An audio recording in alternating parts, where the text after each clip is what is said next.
The fluorescent lights hummed steadily in interview room 3 of the Portland Police Bureau's Central Precinct.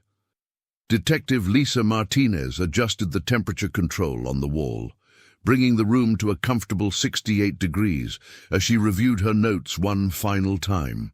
Outside the reinforced glass window, the late afternoon sun cast long shadows across the city streets, painting the buildings in shades of amber and gold. At precisely 4:47 p.m. on October 15, 2025, Detective Martinez entered the interview room with her partner, Detective James Wu.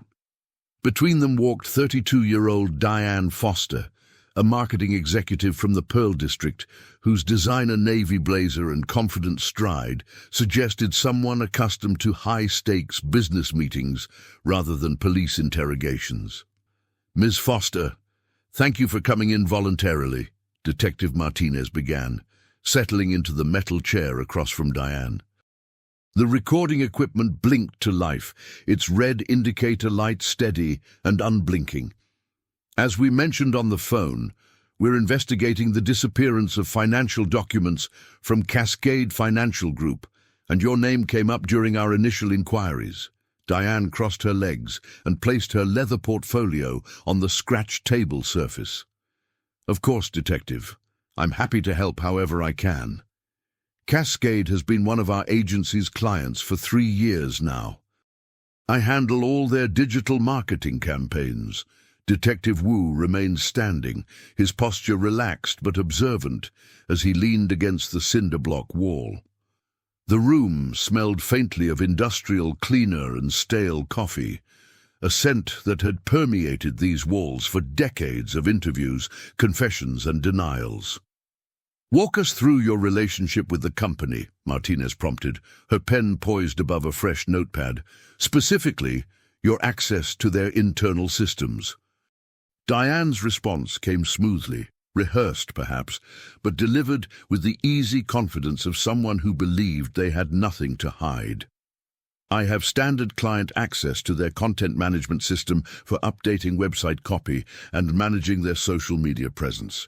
I also receive monthly reports about their marketing ROI, but those are just surface-level analytics, nothing sensitive." The detectives exchanged a brief glance, one of those wordless communications that partners develop after years of working together. Martinez tapped her pen 3 times against the notepad, a deliberate gesture that Diane's eyes followed with increasing interest. "What about access to their financial planning software?" Wu interjected, his tone conversational but precise. "The system they use for client portfolio management." A flicker of something crossed Diane's face, gone almost before it registered. She uncrossed and recrossed her legs, a subtle shift in body language that Martinez noted immediately. "No, absolutely not. That would be completely outside my scope of work. I'm in marketing, not finance." The interview room felt smaller suddenly, the walls seeming to inch closer despite remaining exactly where they'd always been.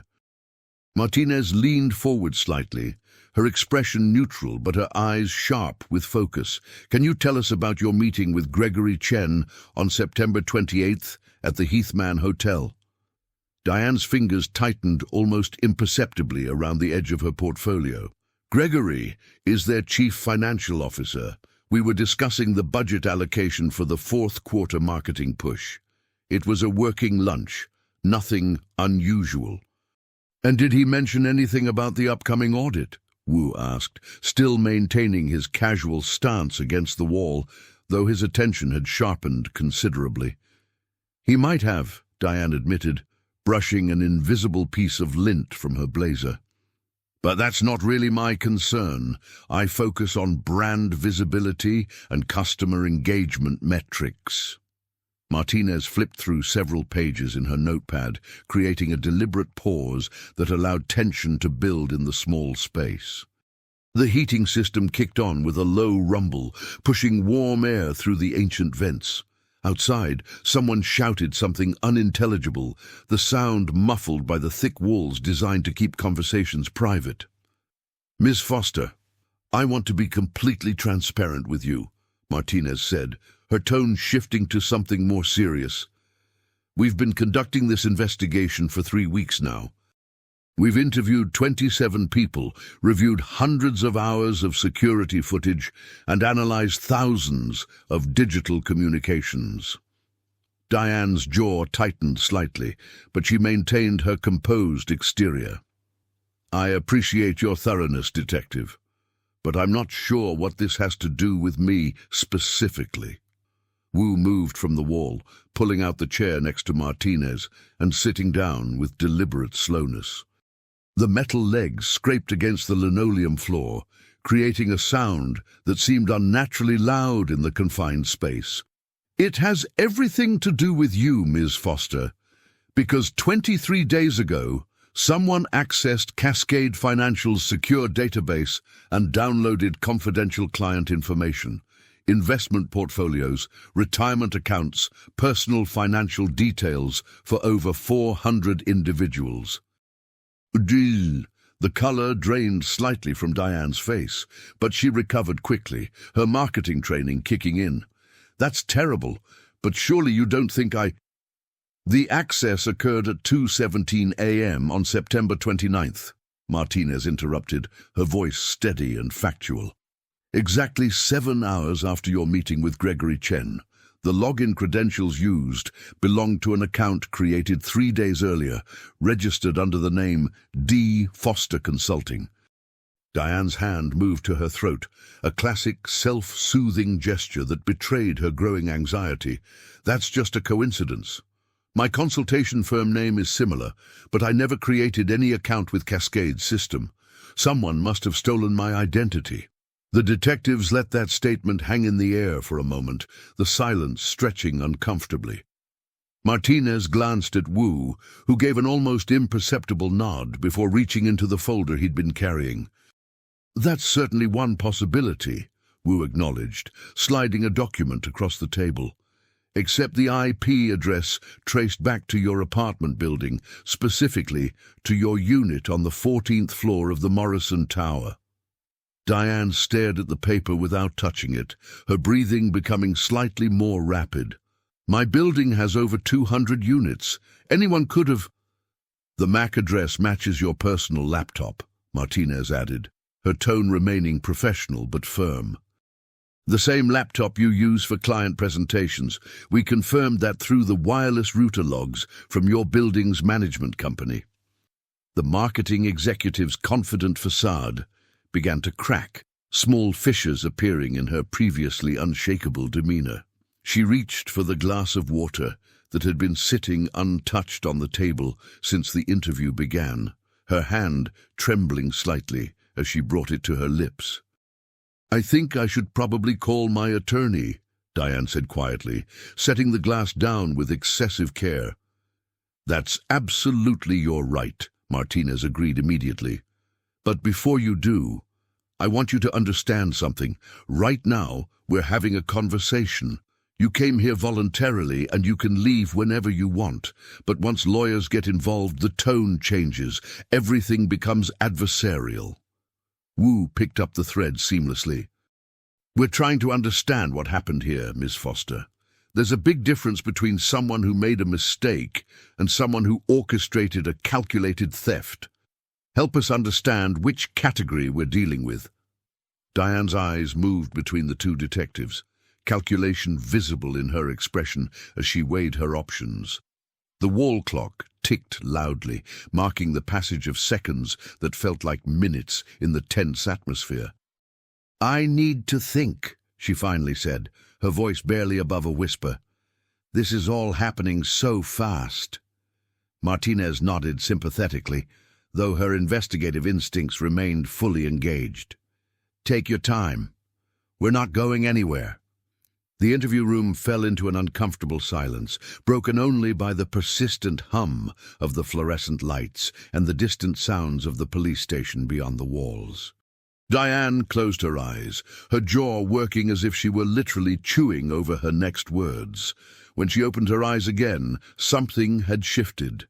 The corporate polish had faded, replaced by something more vulnerable and, paradoxically, more honest.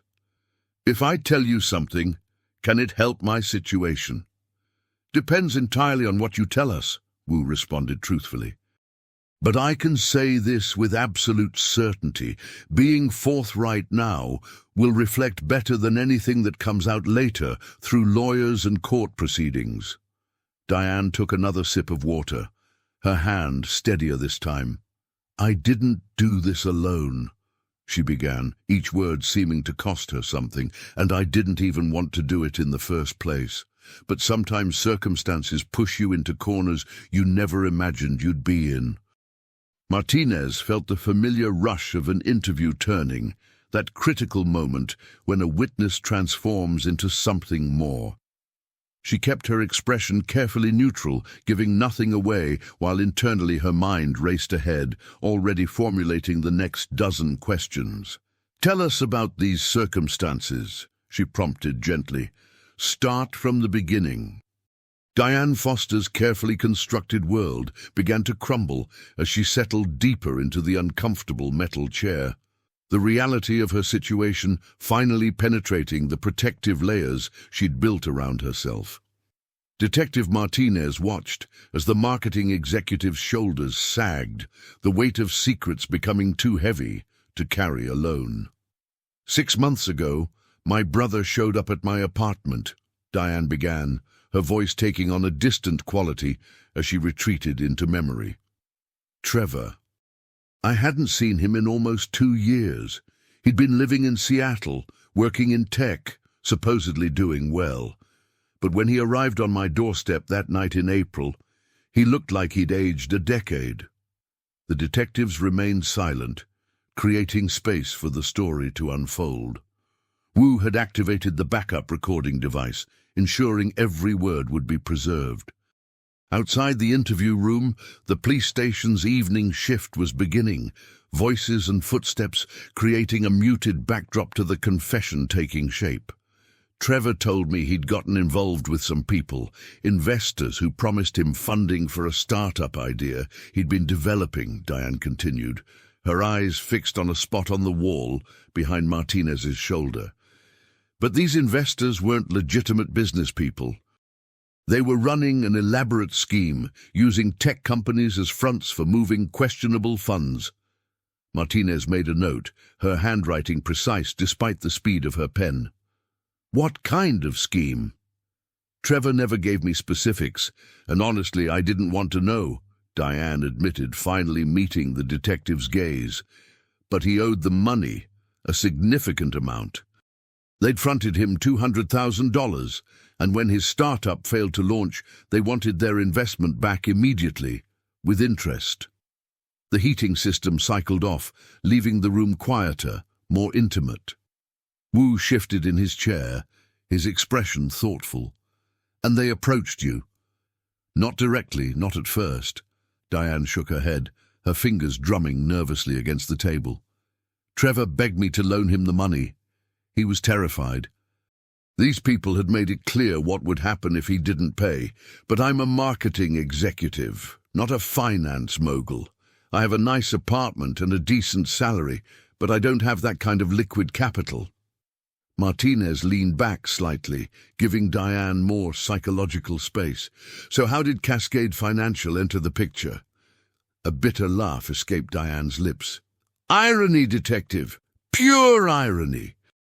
I was working on a campaign for Cascade, one of those feel-good pieces about how they'd helped families secure their financial futures. I was reading through client testimonials, success stories about retirement savings and investment growth, and all I could think about was how my brother might not have a future at all if I couldn't figure something out. The confession was gaining momentum now, words flowing more freely as the dam of secrecy finally broke. Diane's voice carried the weight of months of stress, fear, and compromised morality. Trevor suggested it first, she said, the admission heavy with shame. He knew I had access to Cascade's systems, at least limited access.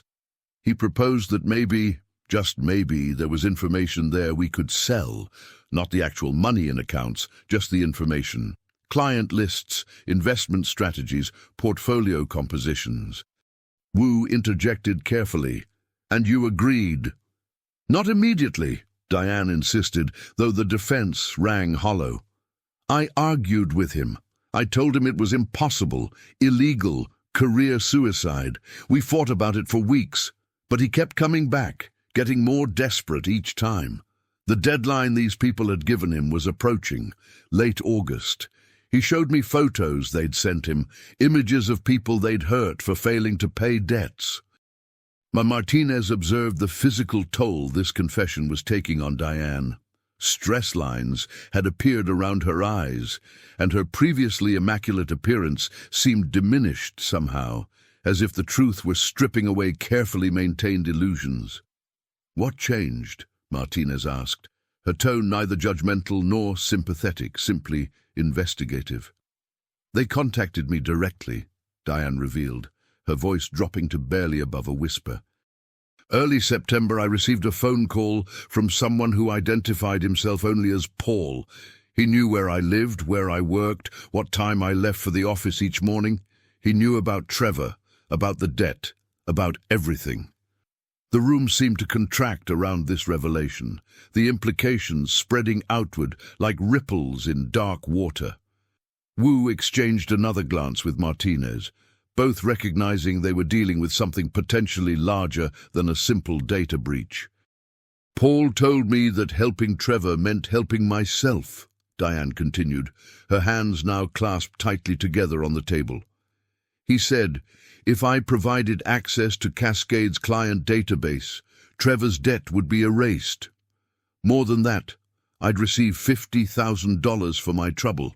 If I refused, they'd ruin both our lives systematically." Martinez's pen moved steadily across her notepad, capturing details that would need to be verified and investigated. "Did Paul give you any indication of who he worked for or what they intended to do with the financial data?" "He was deliberately vague," Diane answered. "But reading between the lines, I got the impression they were targeting high-net-worth individuals for some kind of investment scam.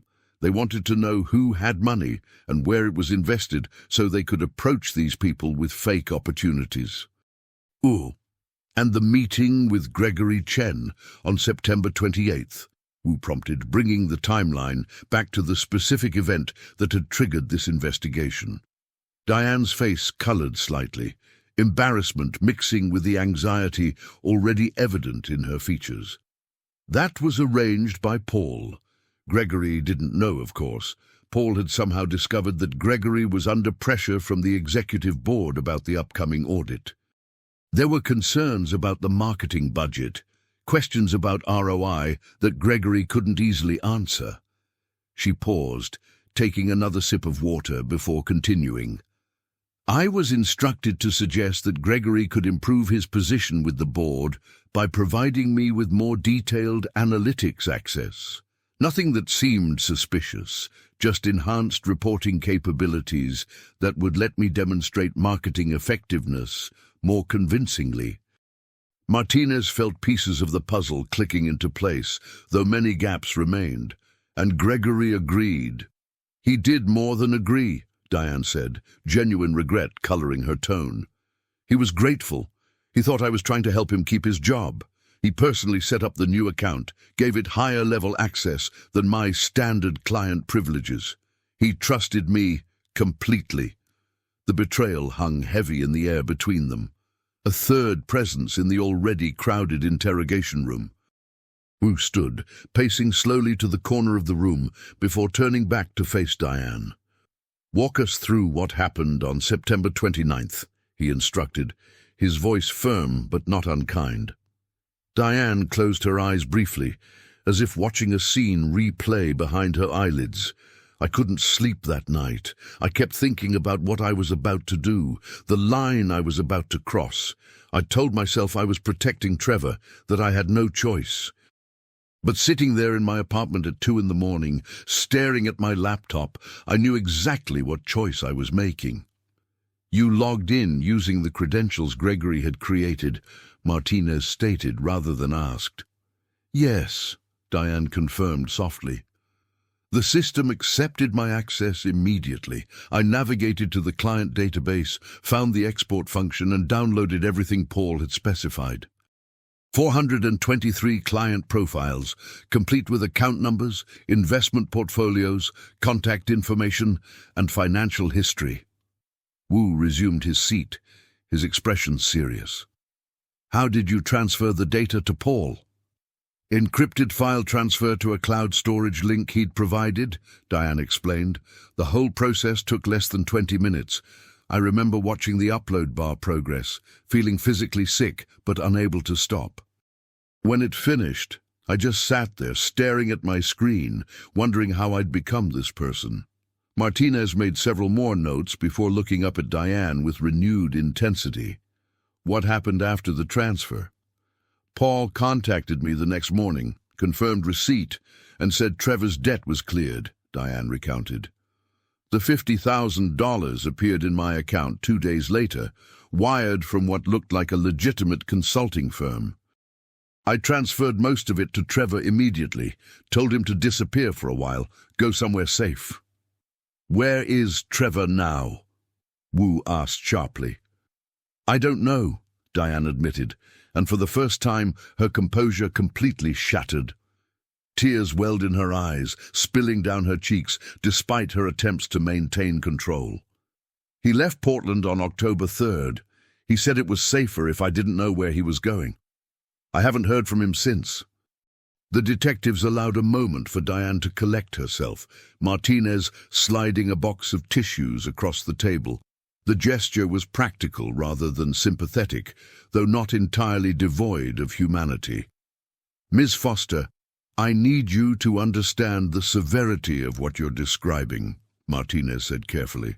You're not just talking about unauthorized access to a database. You're describing identity theft, conspiracy, potentially fraud on a massive scale. The people whose information you stole are now vulnerable to financial manipulation. I know, Diane whispered, dabbing at her eyes with a tissue. Believe me, I know. I've thought about nothing else for the past 3 weeks. Every time I see a news story about financial fraud, I wonder if it's connected to what I did. Wu pulled another document from his folder, this one showing a series of bank transactions. 2 days after the data transfer, 3 of Cascade's clients reported suspicious contact from investment firms they'd never heard of. These firms knew specific details about their portfolios, information that should have been completely private. Diane's face went pale as the concrete consequences of her actions materialized in front of her. Did anyone lose money? 2 clients transferred significant funds before our fraud division intervened, Martinez revealed, her tone deliberately measured. We managed to freeze the transactions and recover most of the money, but the damage goes beyond financial. These people trusted Cascade with their life savings, their retirement security, their children's education funds. The weight of culpability settled over Diane like a physical burden, her shoulders curving inward as if trying to make herself smaller, less visible. The confident marketing executive who had walked into this interview room seemed like a different person entirely from the broken individual now sitting before them. There's more you need to know, Diane said suddenly, a desperate edge entering her voice. Something I haven't told you yet. Martinez and Wu both leaned forward slightly, their attention sharpening. This was often how the most critical information emerged, not through methodical questioning, but through the witness's own need to unburden themselves completely. I made copies, Diane confessed. Before I uploaded everything to Paul's cloud storage, I saved the files to an external drive.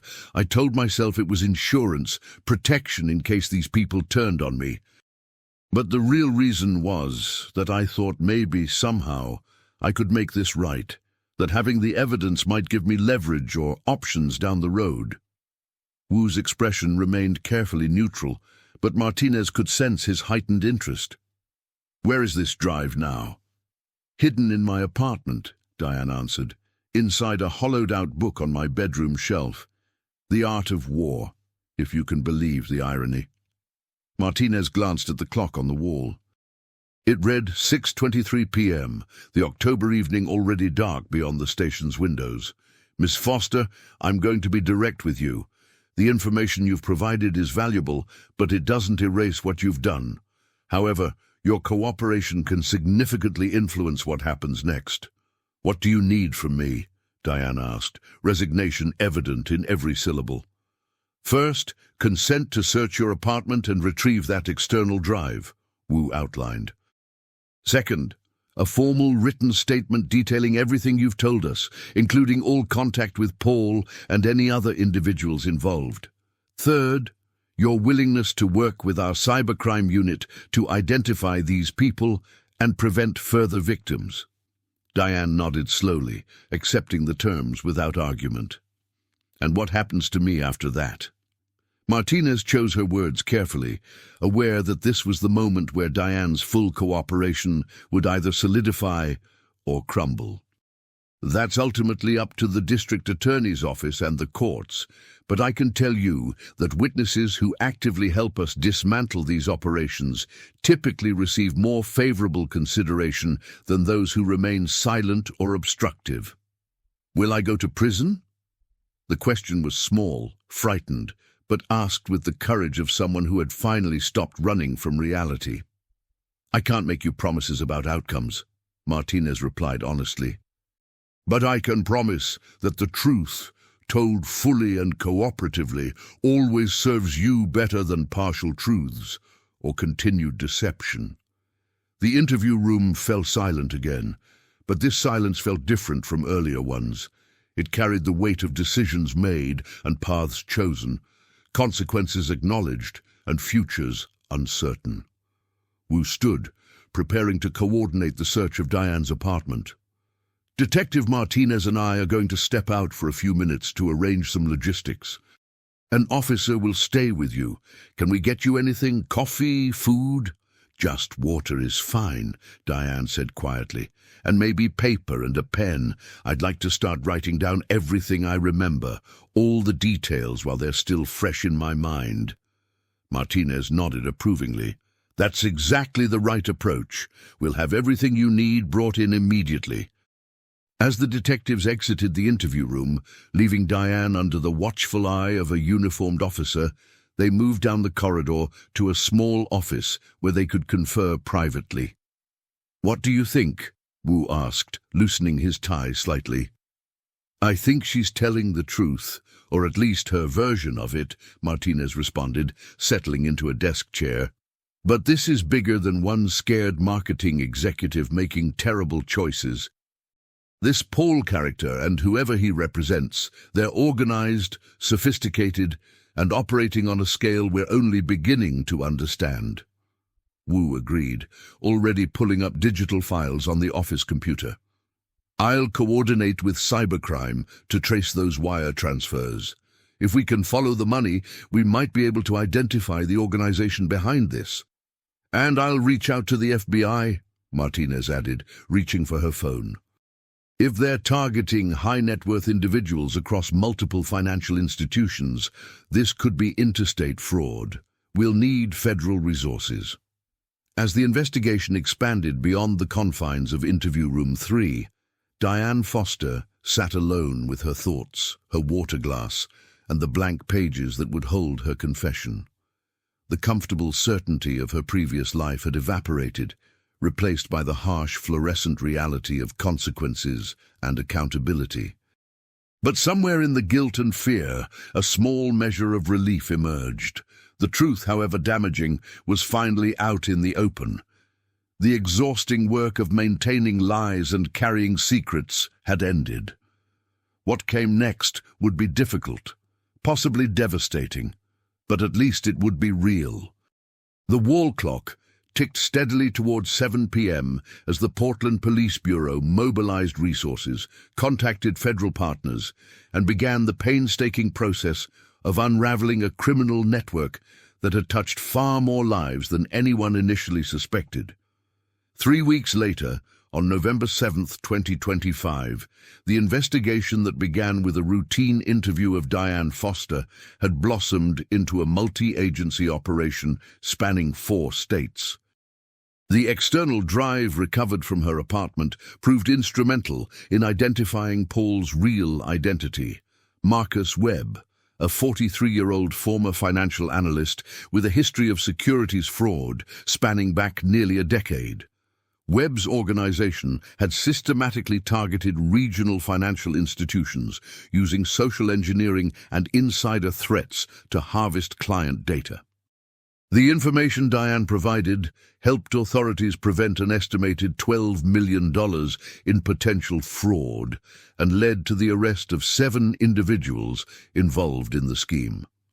Trevor Foster was located in Austin, Texas, where he'd been working under an assumed name at a coffee shop. While he faced charges related to conspiracy, prosecutors acknowledged his role as a victim who had been coerced through threats and intimidation. He agreed to testify against the organization in exchange for a reduced sentence. Diane Foster pleaded guilty to unauthorized access to computer systems and conspiracy to commit wire fraud. In recognition of her cooperation and the crucial evidence she provided, the judge sentenced her to 18 months in federal prison, followed by 3 years of supervised release. She was also ordered to pay restitution to Cascade Financial Group and the affected clients. Gregory Chen retained his position at Cascade Financial after the investigation confirmed he had been manipulated without knowledge of the criminal intent. The company implemented enhanced security protocols and offered credit monitoring services to all affected clients. Detective Martinez and Detective Wu received commendations from the police chief for their handling of the case, particularly their ability to secure Diane's cooperation during that critical initial interview. On a cool November evening, Martinez sat in her office reviewing the closed case file one final time before archiving it. She thought about Diane Foster, now serving her sentence at a minimum security facility in California, and about the detail that had changed everything, the single piece of evidence that had transformed a routine inquiry into a case that protected hundreds of potential victims. Sometimes, Martinez reflected, justice wasn't about dramatic confrontations or shocking revelations. Sometimes it was about sitting in a small room with fluorescent lights and uncomfortable chairs, asking the right questions at the right moment, and giving someone the opportunity to choose truth over continued deception. She closed the file, placed it in the outgoing box for record storage, and turned her attention to the next case waiting on her desk. The work continued, one interview at a time, one truth at a time, one detail that could change everything. Thanks for watching. If you enjoyed this story, don't forget to like, subscribe, and comment below telling us where you're watching from. Want more interrogation stories? Check out our playlist for similar cases. Remember, this story was completely fictional and created for entertainment purposes. All characters and events were imaginary.